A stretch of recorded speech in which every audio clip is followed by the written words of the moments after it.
maamulka gobolka saaxil kuwa degmada berbera ayaa maanta waxay kulan aqoon kororsiya u fureen macallimiinta iyo kormeerayaasha wasaaradda waxbarashada ee gobolka saaxil. kulankani ayaa waxa uu daaranaa sidii kor loogu qaadi lahaa tayada waxbarashada ee gobolka saaxil, waxaana ugu horreyntii kulankaasi furay agaasimaha arrimaha bulshada dowladda hoose ee degmada berbera xasan cabdi cali iyo isuduwaha wasaaradda waxbarashada ee gobolka saaxil ibraahim digaale maxamed, waxaynay tilmaameen muhiimadda uu leeyahay kulankani.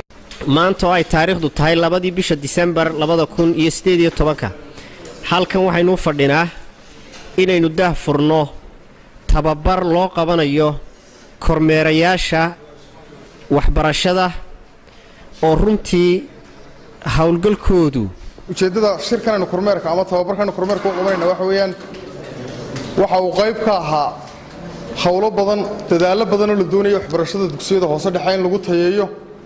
waa arrin ay muddo soo wadeen wasaaradda waxbarashada iyo dawladda hoose. tababarkana sidaas la mid ah waxa iska kaashaday wasaaradda waxbarashada iyo dawladda hoose ee degmada berbera.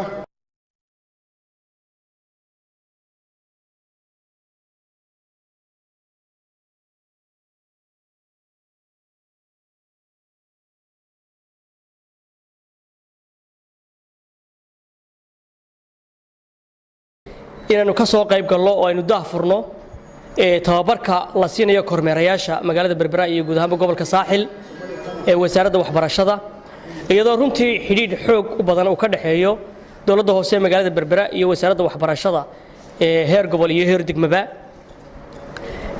tababarkanna wuxuu qayb ka yahay hawlihii aynu isla qaadanay sidaan kor ugu qaadi lahayn tayada waxbarashada ee ardayda magaalada berbera dugsiga hoose dhexe. ballanta ugu weyn waxa weeyaan go'aan adag ay qaadatay dawladda hoose ee magaalada berbera maamulkeeda iyo golaha deegaanka, go'aankaas oo ah in kor loo qaado tayeynta waxbarashada ee caruurta dugsiyada hoose dhexe magaalada berbera iyo guud ahaan gobolka saaxil. taasina waxay u baahan tahay dadaal fara badan iyo go'aan qaadasho iyo maxay haytay iyo culays badan in la saaro.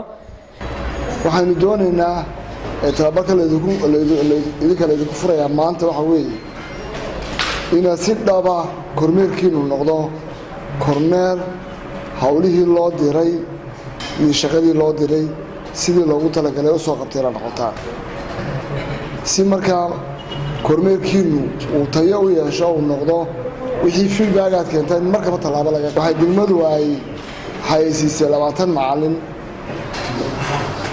waayaan darro weeye in maanta berbera laga waayo macallimiin iyagoo dadku leeyahay bilaa camal been lahay macallimiin laga waayo oo ilaa hadda aan 10 macallin u hayno markii imtixaankaana qaadnay.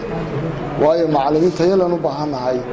waxaan leenahay dadka reer berbera ka faa'iidaystaan fursadda macallinimada ah ee weliba lacagtan ay beegaraynayso dawladda hoose degmada berbera.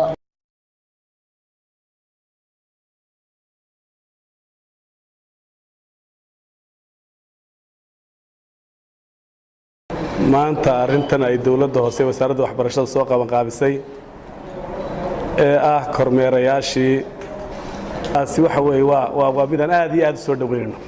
cid kasta oo maxaan ku ka qayb qaateen aan ku taageerayna ugu horeyso dawladda hoose. halkan laba kormeer ayaa fadhiya lagu yidhi. labada kormeer waxa weeye kormeerihii wasaaradda waxbarashada u qorshaysnaa iyo kii dawladda hoose oo dawladda hoose ay leedahay xafiis waxbarashada kormeerkeeda u gaar ah ay leedahay oo halkan lagu mideeyay marka labadiiba lagu soo mideeyay. taasina ay tahay horumar runtii oo gobolku gaadhay. degmada berberana ay hormuud ugu haydiyay wasaaradda waxbarashada iyagoo macaan ku dhinacyada